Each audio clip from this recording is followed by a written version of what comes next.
This is a one-man infiltration mission, boss. Equipment is the bare essentials. Anything else will be OSP. The target location is a prison camp on a U.S. military base. Those Marines have the place locked down tight. Your only backup will be one extraction chopper. We can't send anything else. You won't need to. Again, this is infiltration, a sneaking mission. Your #1 priority is remaining undetected. Use discretion before engaging any guards you encounter. Be mindful of their sensory perceptions: sight, sound, smell, and pain. Fortunately, these atmospheric conditions will continue until dawn. That should provide you with some cover. At least the weather's on my side. Your mission objective is to rescue Chico and Paz. According to Chico, they're both being held at an old prison facility. Recon from the intel unit supports this, so it's safe to assume that's where they are. Once you've gotten them to the RV, call in the extraction chopper. I'll monitor the situation and offer guidance from here, but you'll be the one in the field. How you handle this mission is entirely up to you, boss. Snake, yesterday we received official communication from the IAEA. It says, "It has come to our attention that your organization recently purchased nuclear fuel from Uzbekistan authorities. We request permission to inspect your facilities." What a load of bullshit. Yeah, they're after Metal Gear Zeke's nuclear warhead. I'm betting this is payback from Cipher after Paz's leak. Using the UN. There's no telling how much influence they have. But the IAEA can only do inspections in countries that are party to the NPT. And we're not a country. Exactly. We haven't signed a safeguards agreement with the IAEA over peaceful nuclear use, and we're not obligated to report any nuclear material we have, nor information about any nuclear facilities. The IAEA has no authority to inspect us. But despite all that... That nuke's our last line of defense. We don't want to announce we have it until the world is preparing to wipe us off the map. Until then, we let everyone think we're just a private army with conventional firepower. What's Huey's take? That the problem's how to hide the nuke in Metal Gear. But I gotta tell you, he was all for it. I see. But there's no way we can have the IAEA poking around here. So what do? Ignore them? Send them an official letter of refusal. Say that we're a private organization and we've done nothing to attract this suspicion. You got it. We finished Zeke's waterproofing reinforcement yesterday. The day after tomorrow, we'll be done installing the main depth control tank, the compressed air tank, and the attitude control propeller pod. Huey. If the underwater test goes well, next week we'll try the 300-foot seabed depth. Drop the act, Huey. How did we end up agreeing to the nuclear inspection? Because after you sent that letter, I told them. After careful reconsideration, we agree to your request. And frankly, we should be inspected. This is our chance. If they come and go without discovering the nuke, we can tell the world we're clean. Of course, it's risky, and we'll have to make sure everything's perfect, but it'll be worth it. Huey, can they do an inspection without going through the Board of Governors? We contacted the IAEA's admin branch, and they said there's no record of us being brought up at any of the board's meetings. I'd say probably a preliminary inspection to determine whether we should be referred to the board. So it's bound to be a small inspection team, and they won't be here that long. Don't worry, leave everything to me. Has the media gotten wind of this? Yeah, 2 major Western networks want to do stories on us. I planned on saying yes. What? You want to broadcast this place to the world? That's why I agreed to the inspection. This is a golden opportunity. We can use the media to prove to the world we don't have a nuke. Besides, even if we said no, it would just be delaying the inevitable. Kaz, our hands are tied now. Start getting the place ready. Thanks, boss. Don't get the wrong idea. You've set it up so that any more changes of heart will arouse suspicion, that's all. Zeke stays, but we'll have to move all other AFVs to shore. Any potential troublemakers can go with them for some mandatory R&R. Sound good, boss? Just do it. About the inspection, what do we tell the men? The truth. What else?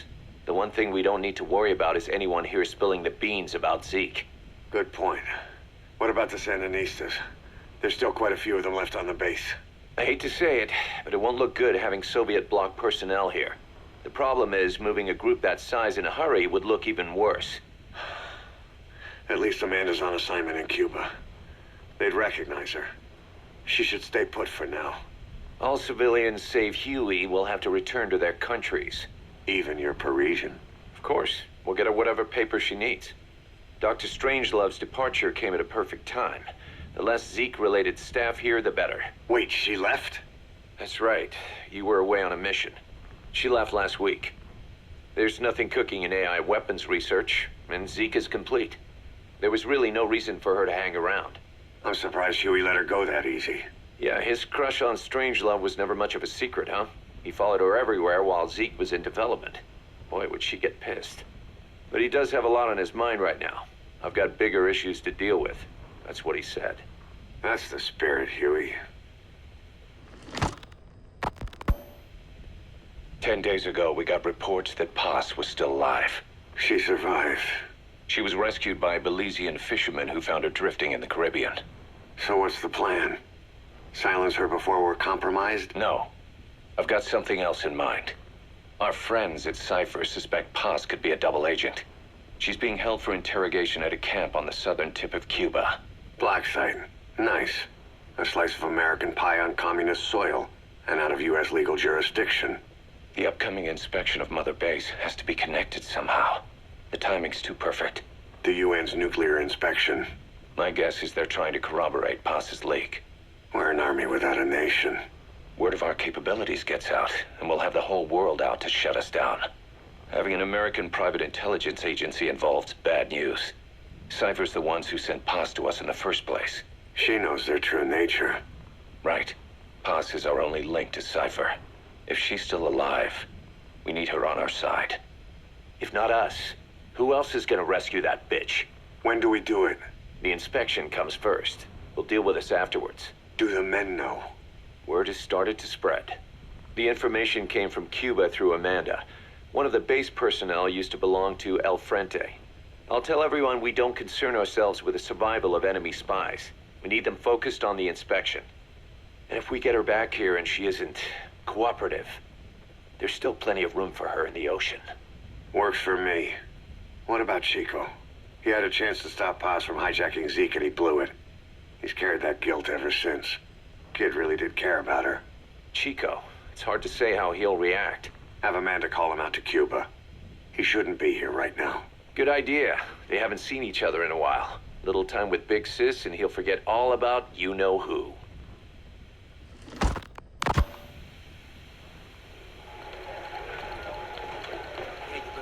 What?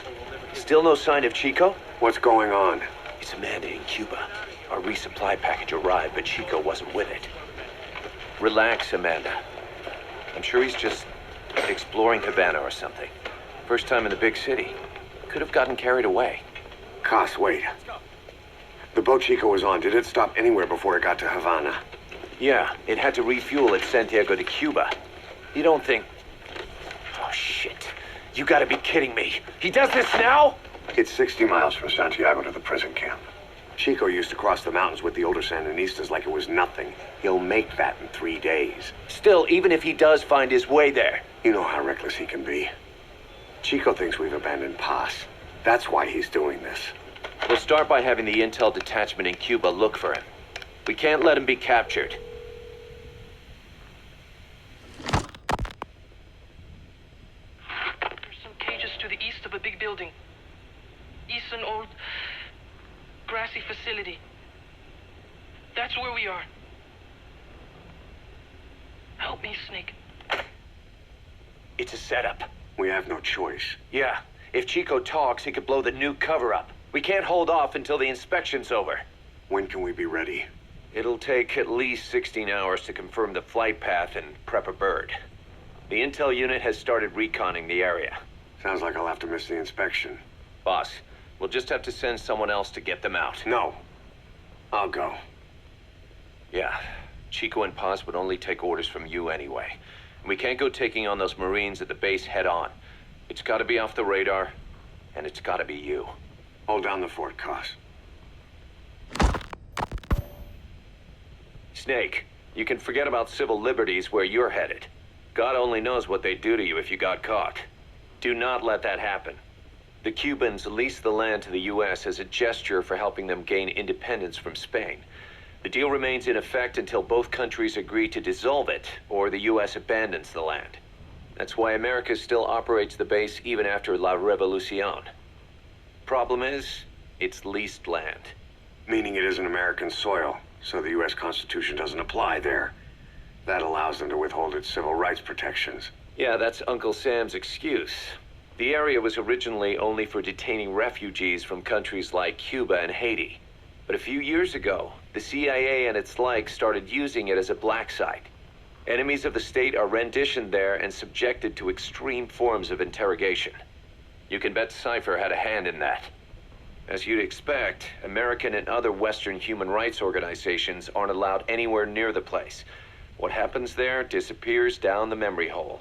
Who knows what they're doing to Chico and Paz? I'd like to interrogate her ourselves. But if worst comes to worst, make sure she's dead. Chico, on the other hand, we have to bring back. Fast. He knows too much about us. Cos? The area is surrounded by mines placed by both the U.S. and Cuba, making escape on foot impossible. You're heading into the lion's den, Snake. Don't take this one lightly. Come back in one piece. Yeah.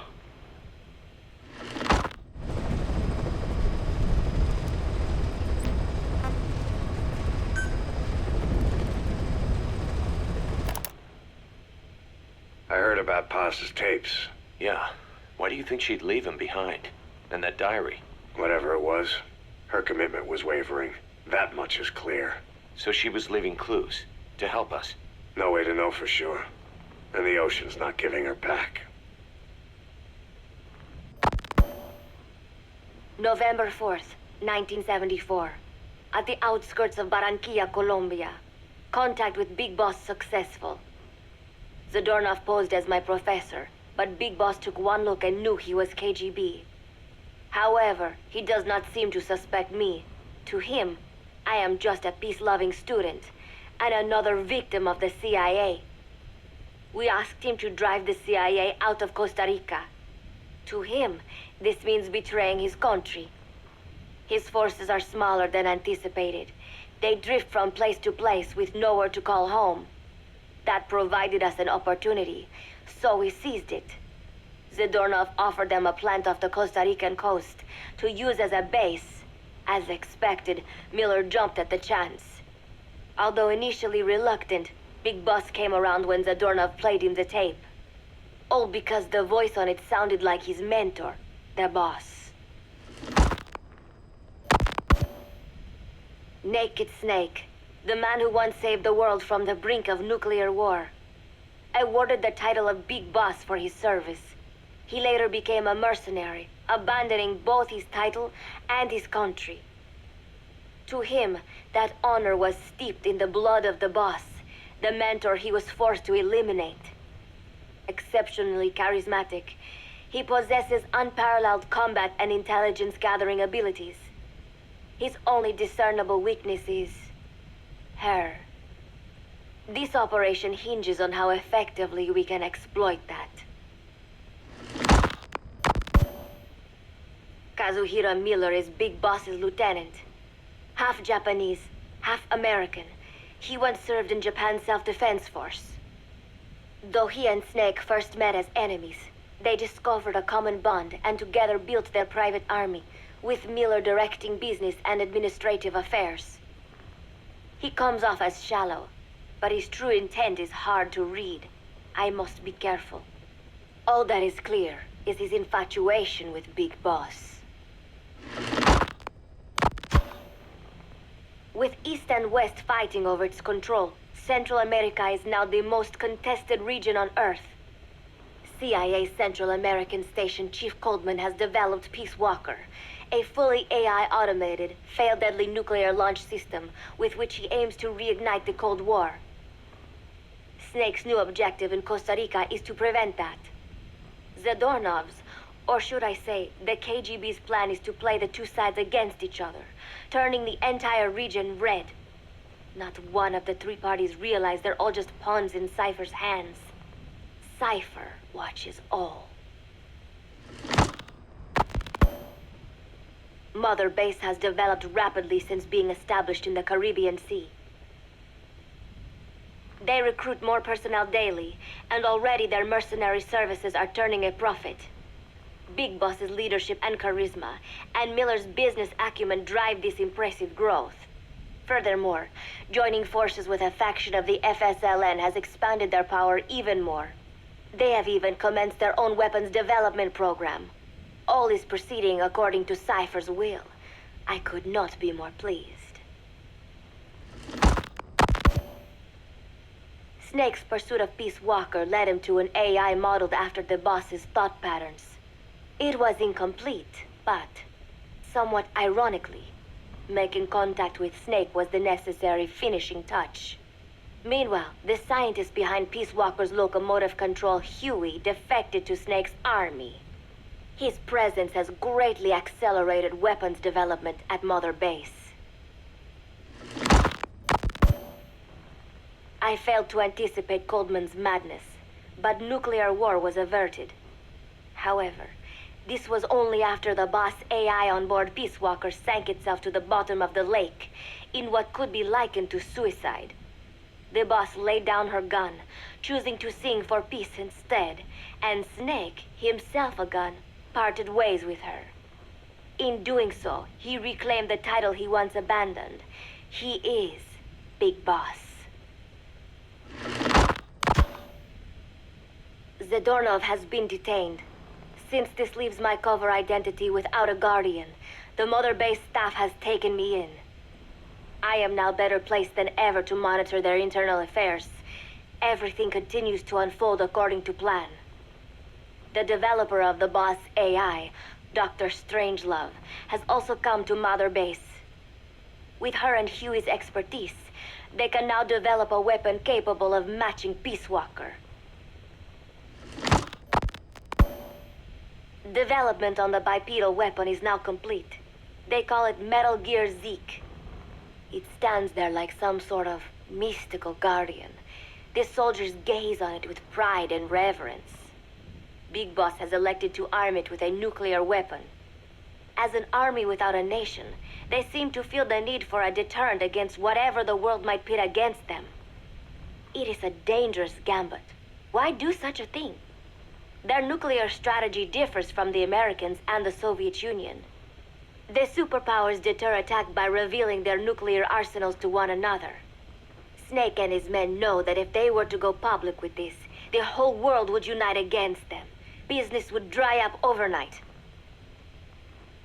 So they do not plan on revealing the nuke until necessary. This ace-in-the-hole approach is their idea of a nuclear strategy. Wielding a deterrent, all the while unable to reveal its existence. I wonder if Snake sees how vulnerable this makes them. Yes. Hijack Zeke? Yes, I did indicate that to be our leverage. But I cannot imagine his agreeing to that now. But did you not raise them to safeguard your governance without borders? No. I have not forgotten. Cipher watches all. Yes, things are proceeding, but modifying Zeke has not proven easy. I am using Zadornov to buy some time. No, I have not forgotten what you said. However... Well, forgive me for asking, but this is you I am speaking to, isn't it, Cipher?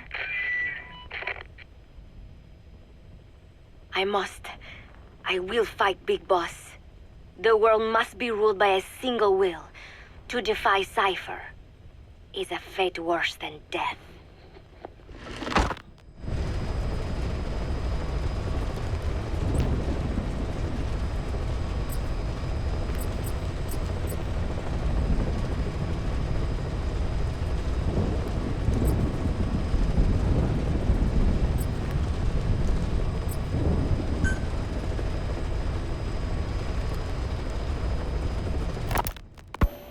As of today, I will be living here at Mother Base. Now my real trial begins. Zadornov was paying my room, board, and tuition, but he has since been captured. I told the man that with no more money from the KGB, I could no longer afford school.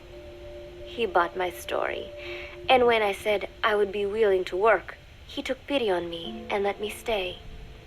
For some reason, Miller really pled my case. That was helpful, but the man is still a fool. His men are no better. They think their training makes them strong, but that kind of strength is nothing in the face of true power. And better yet, they wait on me hand and foot, believing I am just a schoolgirl. Looks like I won't be working too hard after all. Just today, while scouting out the living quarters, I saw a group of them in the corner of the deck making a fuss. Going over for a look, I saw they were feeding a kitten. A bunch of grown hard men, and they're the ones acting like schoolgirls. Look, isn't he cute? What is wrong with them? Disgusted, I just nodded and smiled. I must stay in character after all. I indulged their chit-chat for a few moments. Then one of them asked me to give the thing a name. They had just taken it from its mother. I named it Nuke. I improvised some nonsense about how our compassion for living things can help prevent wars. The men gave me a little fish. I held it out in my palm and the kitten happily ate it up. What a pathetic, feeble creature. It sickens me. Today, Chico invited me to go fishing with the soldiers. I suppose finding one's own food does have its merit, but I prefer not to be involved in such a degrading task. And their prattling on about fishing being fun is nonsense. I'm not here to find playmates. Nevertheless, distasteful as it was, I went along in order to maintain my cover. Chico thrust a fishing pole into my hands, and we went up onto the deck where several soldiers had gathered. They welcomed us warmly. With so few women aboard Mother Base, I'm treated like a princess. No one suspects I am neither a teenager nor a student. It was nice and sunny, with a gentle breeze and waves. As I cast my line and waited for a bite, the soldiers began to ask me all sorts of questions. As always, I answered according to our predefined scenario, feigning a smile. As I sat there feeding them lies, the fish began to bite, and the soldiers began to focus on their prey. Chico had his bait stolen by a fish, and got so angry that he stood up and nearly fell into the sea. Everybody laughed. It almost made me want to join in too. At some point, I got a bite myself. The instant after I felt that first gentle tug, the fish yanked the line with astonishing strength, and I let out a cry of surprise. I thought he was going to be huge. It was my first time fishing, and I was a bit flustered, so the soldier beside me helped by supporting the pole from behind. "Reel it in," they shouted. I nodded, turning the handle as fast as I could. I wondered what kind of fish lived below the surface, and thought back to the deep sea dives I had to do as part of training. Those were difficult days, but I remember finding the multicolored fish gliding through the water incredibly soothing. After a hard fight, I pulled it up. To my surprise, it wasn't even half a vara, rather anticlimactic. But I wasn't doing it for fun, so I wasn't the least bit disappointed. Nuke was hovering nearby with an expectant look on his face, so I gave the fish to him. All in all, a thoroughly wasted day. Preparations are coming along nicely. No one suspects me of being the one to let Zadarnov out of his cell. Today, Amanda and I taught Cecile how to make gallo pinto. It is a simple home-cooked dish consisting of black frijoles mixed with arroz. It is well known throughout Central America, not just in Costa Rica, so it is no surprise that a Nica like Amanda would be good at making it. But I was raised in the States from a very young age, and can hardly even remember my mother's gallo pinto. Having to make chit-chat with that clueless bird lover and the so-called revolutionary was excruciating. And, clueless or not, I will need to be especially careful around Cecile, the one who actually recorded that tape. Thankfully, Miller and his men seem to believe I mistook the tape I found for one my friend made. In any case, one can never be too careful.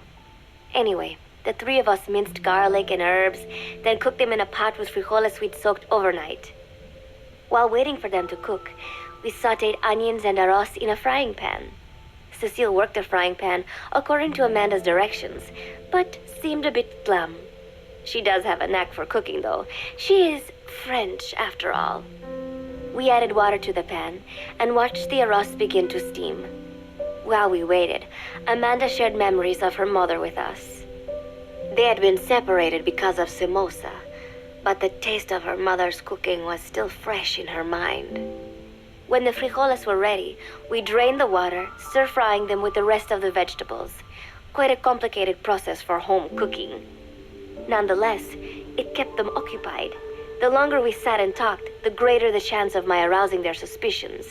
With women, it is not enough to just bat your eyelashes and giggle. It takes a lot of effort to divert attention. When the arroz was done cooking, we folded it into the frijoles and added salsa, stirring the mixture as it simmered. At this point, for some reason, the conversation turned to romance. Why does it have to be that way whenever women get together and chat? Cecile fancies herself to be well-versed in such matters, and gave Amanda all sorts of advice. It was harmless enough, until, to my irritation, she began pestering me whether there was anybody I liked. Not right now, I said, trying to dodge the question. But she pressed on. It's Snake, isn't it? I gritted my teeth and played it coy. Maybe. Cecile nodded and giggled. He is pretty sexy, isn't he? What a ditz. It's all I can manage to just survive. The thought of romance has never once crossed my mind. I have no interest in that kind of man. Soon enough, a rich aroma began to fill the room. The gallo pinto was ready. New came over and rubbed up against our legs, looking for a handout. Unfortunately, it was not the kind of food a cat would like. We let a few of the soldiers have a bite, and then headed off to the mess hall. The home-cooked flavor we'd achieved was a big hit with the men of MSF. Not that we are trying to impress them or anything. Even I could manage a dish like that. Snake enjoyed it too. Let me make this absolutely clear. I have no interest in that man. Football, or soccer as it is known in the States, is extremely popular here. It has not caught on yet in the US, but it has legions of rabid fans all across Latin America. These fans can get so rowdy that it is commonly believed El Salvador and Honduras went to war in 1969 over scuffles in a soccer match. In reality, tensions between the two countries were already high. The match was merely one of the sparks that set them off. But these people are so passionate about this sport that the story seems plausible. Predictably, many of the soldiers here are fans. They have apparently divided themselves into Costa Rican and Nicaraguan teams and started playing each other.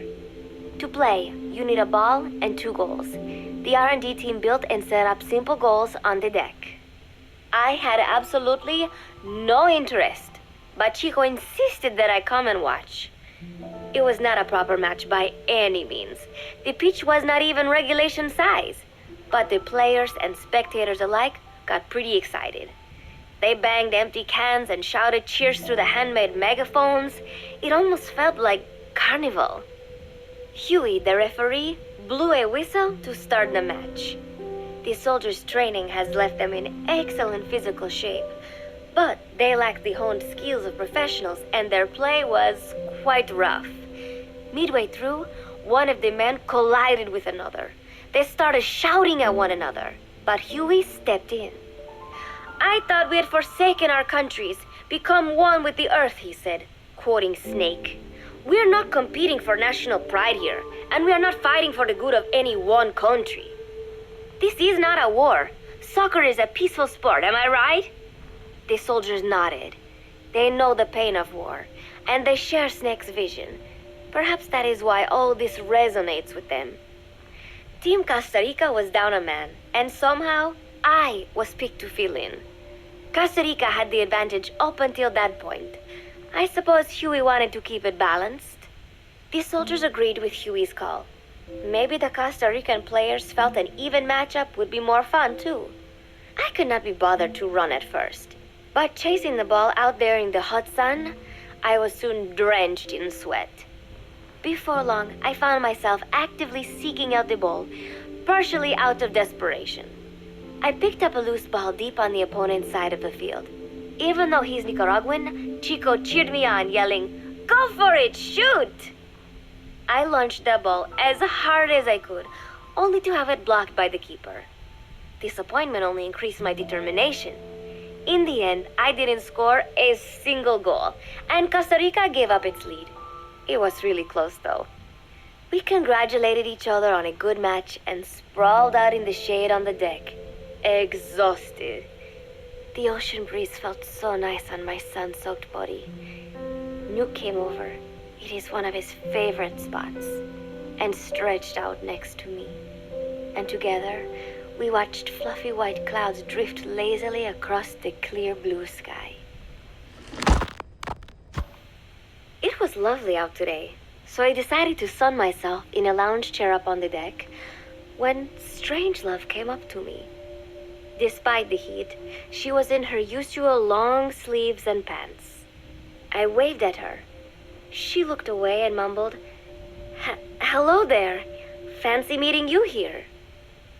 I asked if she needed anything, feeling her eyes creeping up and down my body like she was savoring it. Finally, she swallowed and said, "You have such beautiful skin." Bewildered, I shook my head and said, "No, not at all. I had heard rumors that she was a lesbian, but she couldn't be after me, could she?" She continued to stare and said, "No, it is beautiful, but you must not let yourself get so tanned." And then she took my hand in hers. "What is wrong with a little sun?" I asked, trying to cut the conversation short. But she shook her head violently. "No, you mustn't. A young lady should take better care of her skin." She was acting strangely now, as if aroused. She lectured me on the perils of tanning, how it ages skin, causing wrinkles and spots, and in the worst cases, even skin cancer. I knew already that tanning could cause spots, but I thought only pale-skinned Anglo-Saxons had to deal with that. Having a scientist tell me it causes aging, though, that spooked me a little. If I am to keep playing the teenager, I will have to start paying more attention to my skin. Sensing my anxiety, she took a small tube from her pocket. She said it was the sunscreen she always used. She told me to keep it. I didn't know what to say. I was more than happy to take it, but exactly what were her intentions? Was she merely being nice? Or is she really into me? Either way, there was no reason to refuse, I suppose. I have undergone training. An out-of-shape woman does not pose any real threat to me. Having power means not being afraid. It is the same on a global scale. A country with nukes can dictate terms to a country without them. I thanked her and took the tube. Then she offered to put some on for me. She squirted some lotion onto her fingers and began rolling it into my chest. It happened so suddenly, and I was so taken aback that I did not even think to protest. She caressed my stomach with her long white fingers, then slid them upwards between my bikini-clad breasts. "What? Wait," I sputtered as her moist eyes met mine. She was beautiful. Somehow, I found myself captivated by this woman more than 10 years my elder. "Hold still," she whispered in my ear. I nodded silently, unable to refuse. My body went limp, motionless, as if in a trance. Gently, carefully, she rubbed the lotion all over my entire body.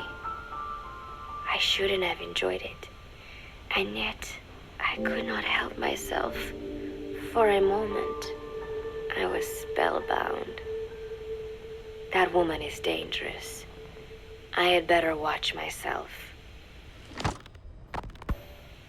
Protecting one's health is an important part of any agent's job. But despite my best efforts, I have caught a cold. Now that I think about it, Mother Base's numbers are on the rise, with soldiers coming from all different places and backgrounds. It is no wonder then that sooner or later someone would bring in a virus. That said, what I have got is just a common cold. The medical team said I'd need a few days rest, so I've been restricted to my room and put on bed rest. I thought I'd gotten used to not having anyone around to relate to, but at times like these, being alone is just miserable. All I could do is lay there and stroke Nuke's back, trying to take my mind off how bad I felt. Nuke just sat there, not making a sound. But I did have visitors. Amanda and Chico, Huey, Cecile, Miller, and a few of the soldiers I've become relatively close to. Amanda made me a soup with herbs she said were good for a cold. Miller told me to take it easy. I will sing you a lullaby, he said, then broke out a guitar and sang some incomprehensible song in Japanese.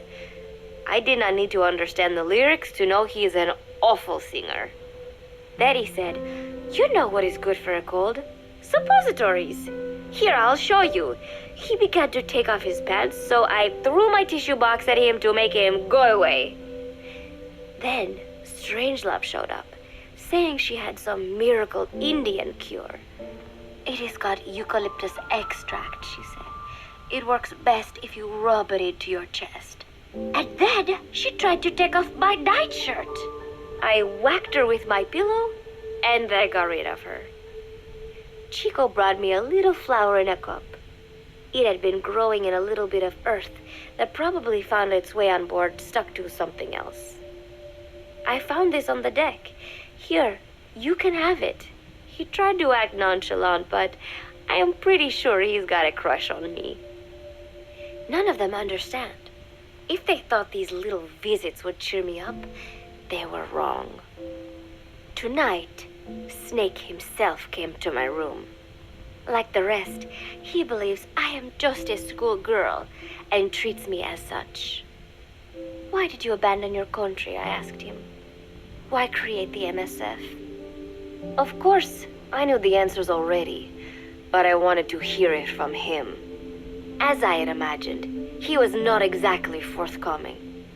All he would say is that his country abandoned him because all he could do was fight, and that is why he needed the MSF, because that is all he is any good for.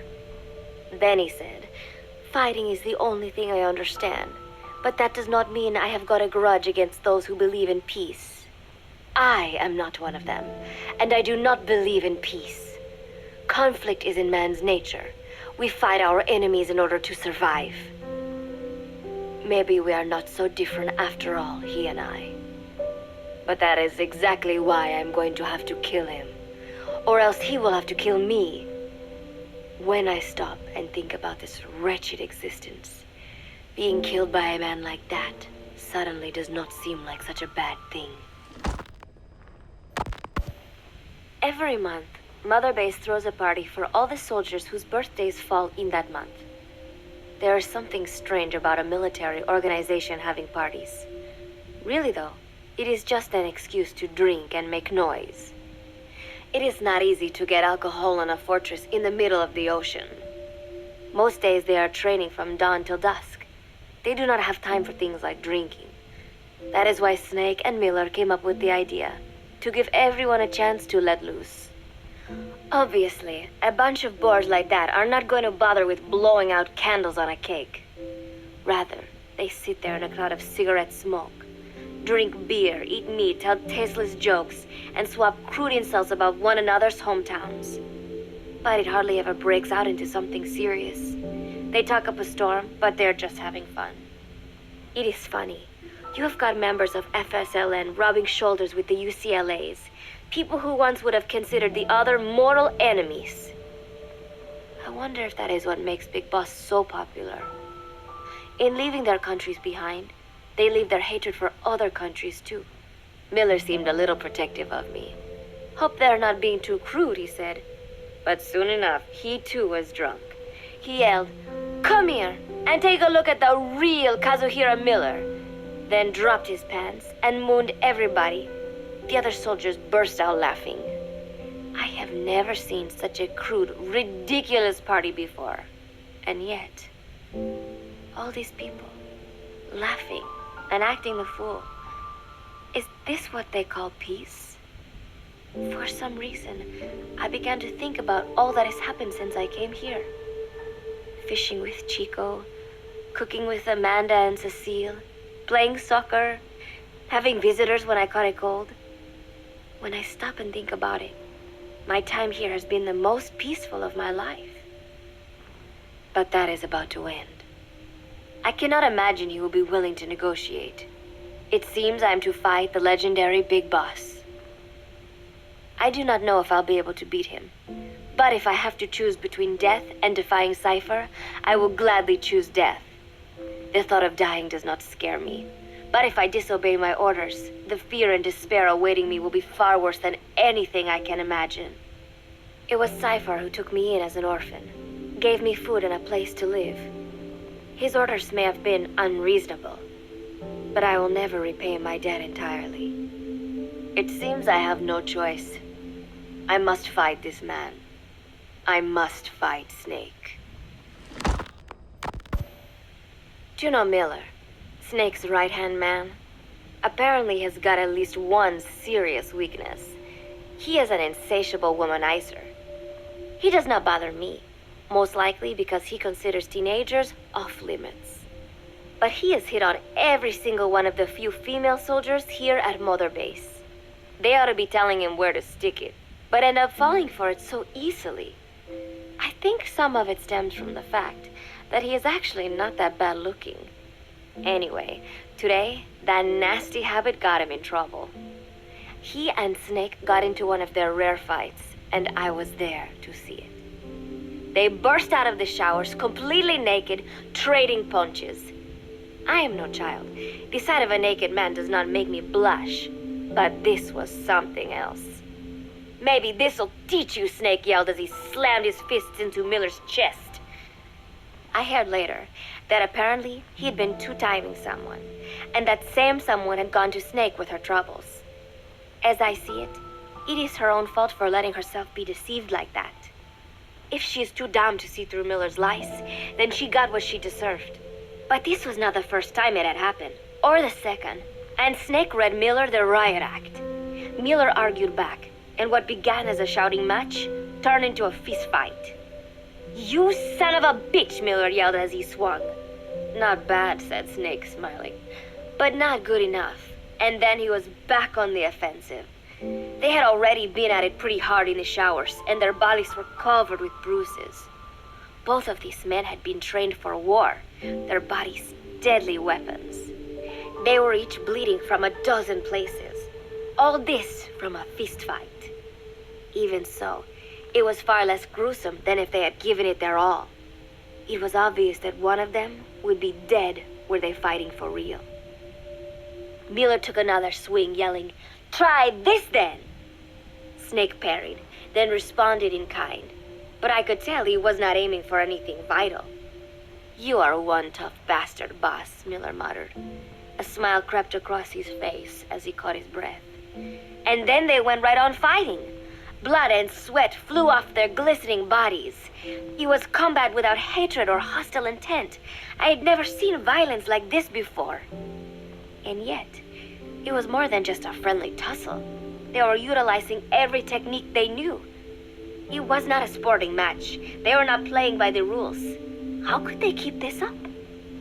At last, the two men tired themselves out, and the bizarre scene came to an end. They looked at each other's battered bodies, and then burst out laughing, embracing and congratulating each other on a good fight. It all seemed so idiotic. I still cannot fathom such behavior. But somehow, I got the sense that for all his womanizing, Miller really only trusted one person, and that was Snake. There was no way I could ever come between the two of them. And at that thought, I began to feel as if I had lost. All of Mother Base is preparing for a festival. Since Snake and his soldiers spend so much time fighting, they are setting aside one day a year for peace and relaxation. I do not know all the details, but apparently that is what Snake and Miller decided. These soldiers love the idea, of course. There is so little fun to be had here that everybody looks forward to events like these. That is all well and good, but somehow I got roped into getting on stage.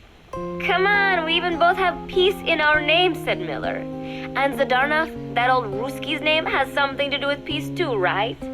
Hey, as long as we're having a day of peace, we ought to get an act together. The 3-piece band. I thought he was joking. He then proceeded to share his idea without bothering to check with me. And now, I am slated to sing. Apparently, he had heard me on the deck one day, and since then he's wanted to form a band. Everybody's looking forward to it, so there is no way for me to back out now. I have never done anything like this, but it does feel kind of nice to know that people are looking forward to it. I mean, it cannot be any worse than Miller's singing, but modifications to Zeke are already finalized, and I must complete my mission. Betray Cipher now, and I will face a fate far worse than death. Still, there's no need to put things in motion just yet. What difference would it make to just wait a little while longer? A whole day of peace. The mission can wait until after that. Can it not? I know I am only delaying the inevitable. When the day comes, one of us will have to die.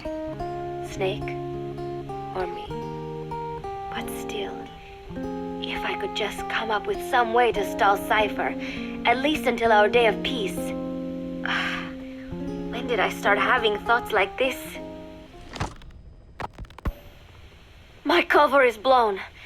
They know nothing of Cipher or my true objective, but they know I am a spy. There is no more time left. I must act now. I must complete my mission. How did it come to this? All I wanted was 3 more days. Just 3. Miller's already finished writing the song. It is called Love Deterrent. It is about a girl who cannot express her true feelings. I have been practicing. I am no pro, but I was pretty sure I would do a decent job. And now this. Cipher found out that Zeke was complete. He must have someone inside Mother Base besides me, spinning his tightly wound web of control, leaving no room for individual will. Typical. When they found out Zeke was complete, I was ordered to execute the operation immediately. If I was going to enjoy just one day of peace, I had to ensure the plan could not move forward. I tried to sabotage Zeke. I thought by damaging the drive system, they would have no choice but to delay their plans. I waited until midnight, and then snuck into the hangar. There would be trouble if it looked like sabotage. I selected one of the drive system's load-bearing parts and carefully worked to warp its shape. The leg's drive system requires a high degree of precision to operate. Even the smallest deviation would have done it. Then, Chico walked in. Maybe it was one of those nights where he could not sleep. In any case, he saw me, panicked, and took off running. It would have been easy to kill him, but I could not. I know he likes me.